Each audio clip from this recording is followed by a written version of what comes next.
Michelle Nostradamus ramalkan Satrio Piningit. Tahun 2023 diramalkan oleh Nostradamus akan muncul pemimpin baru dari timur. Apakah ini berkorelasi dengan ramalan Joy Boyo yang juga menyebutkan akan datangnya seorang Satrio Piningit atau Ratu Adil? Michelle Nostradamus itu adalah seorang warga Prancis. Beliau ini keturunan Yahudi. Ia salah satu tokoh terkenal dengan ramalan-ramalannya yang dianggap tepat dan akurat. Menurut ramalan Michelle Nostradamus yang ditulis oleh Biscuit dan Peter Lorre dalam buku The End of the Millennium, Profesi 1992 menuju ke 2001, Nostradamus itu meramalkan pada tahun 2023 disebutkan secara lebih khusus mengenai munculnya seorang pemimpin yang akan merubah di dunia. Menurut Nostradamus, yang pertama akan muncul adalah a new world religion yang dipimpin oleh seseorang yang dikenal dengan panggilan the man from the east atau laki-laki dari timur. Lalu dia akan muncul dari negeri yang terletak di pertemuan tiga buah laut. Kemunculannya menggambarkan timur dan barat. Ketika muncul, ia akan memakai sorban biru atau blue turban. Lalu dia akan merayakan hari Kamis sebagai hari istimewa bagi dirinya. Berikut tafsirnya mengenai ramalan Nostradamus. Yang pertama, New World Religion atau agama baru di dunia. Yang diramalkan adalah munculnya agama baru penguasa dunia yang tidak pernah dikenal dan diperkirakan oleh umat manusia di seluruh dunia.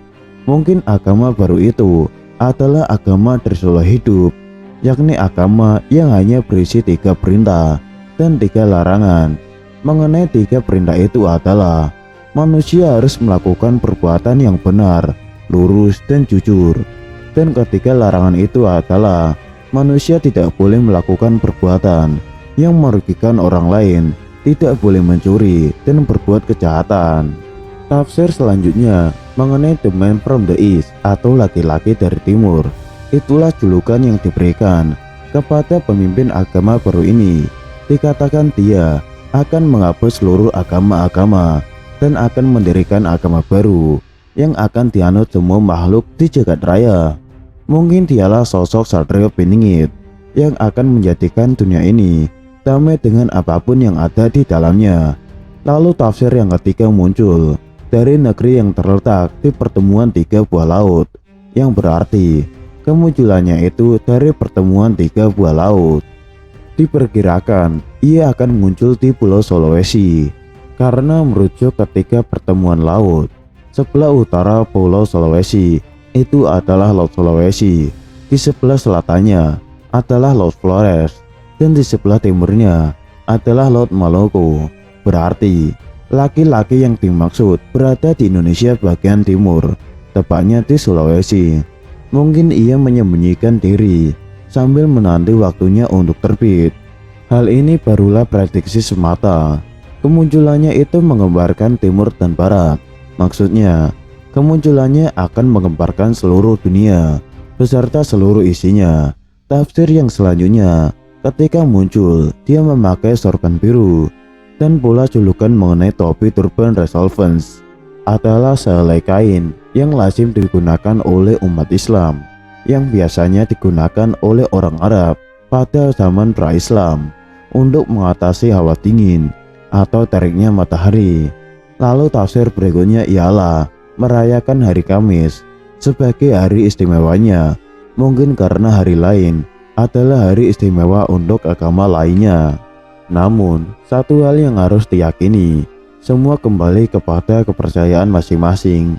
Tidak ada yang benar selain Tuhan yang menciptakan kehidupan dan menyiapkan kehidupan itu sendiri. Selain Michelle Nostradamus, ada juga dalam negeri, yaitu Prabu Jayabaya, yang dikenal dengan berbagai ramalannya, yang disebut ramalan jangka Jayabaya. Uniknya, sebagian besar dari ramalannya ini terbukti akurat dan benar terjadi di kemudian hari. Melihat dari riwayatnya, dulunya Jayabaya merupakan seorang raja kerajaan Kediri yang disegani bagi sebagian masyarakat Jawa kuno. Prabu Jayabaya dianggap memiliki ketajaman intuisi yang disebut sebagai kewaskitaan. Salah satu ramalan Jayabaya yang cukup terkenal adalah akan datangnya Satrio Beninggit. Sosok Satrio Beninggit ini digambarkan penyelamat di masa-masa krisis. Jadi, sang Satrio Beninggit akan muncul pada era penuh kesengsaraan, ketidakadilan, dan perilaku kesewenang-wenangan penguasa. Sesuai ramalan Jayabaya, nantinya Satrio Beninggit akan menjadi penyelamat dan membawa kemakmuran dan kesejahteraan bagi masyarakat. Dalam salah satu sumber, disebutkan bahwa Satrio Beninggit persenjatakan Trisula Wedo. Senjata permata tiga ini diartikan sebagai hal-hal yang mewakili aspek kebenaran dan kebijaksanaan dan keadilan dalam memimpin. Dikutip dari jurnal berjudul Ratu Adil Satrio Beninggit dan Zaman Eden, karya Kade Sri Yudari dan Niwayan Karmini, sosok Satrio Beninggit diartikan sebagai kesatria yang masih tersembunyi oleh zaman. Kesatria adalah sifat yang wajib dimiliki seorang pemimpin, sedangkan Beninggit adalah masih dipingit atau dirahasiakan. Maka dari itu, masyarakat dalam hal ini hanya bisa menebak dan menduga terkait sosok Satrio Beninggit tersebut. Akan tetapi, jika melihat dari ciri sifat atau karakter yang disebutkan, Satrio Beninggit merujuk kepada pemimpin sebuah negara yang bisa mewujudkan keadilan. Dalam kaitannya, sebagian besar orang memprediksi bahwa Satrio Beninggit merupakan laki-laki keturunan keluarga kerajaan Majapahit dan bisa menjadi pemimpin besar. Pada awal hidupnya, dia menghadapi masa sulit, namun dengan ketabahan dan ketulusan hatinya, dia bisa melewatinya. Setelahnya, dia akan memulihkan keharmonisan, ketertiban, dan keadilan di dunia. Bagi sebagian orang Jawa, mereka mempercayai ini sebagai perputaran roda kehidupan, bahwa setelah era kegelapan pasti akan diikuti zaman kemakmuran dan kesejahteraan. Siklus ini akan terus bergulir sepanjang waktu. Dengan demikian, ramalan Jayabaya mengenai kedatangan sosok Satrio Beninggit ini bisa diartikan sebagai perlambang keadaan dan harapan masyarakat dalam menjalani kehidupan. Masa-masa kelam yang terjadi dan dirasakan memunculkan harapan akan segera datangnya sosok penyelamat, pemimpin yang berjiwa kesatria dan adil. Nantinya, dia akan memulihkan keadaan dan membawa negeri menjadi makmur dan rakyatnya sejahtera semuanya.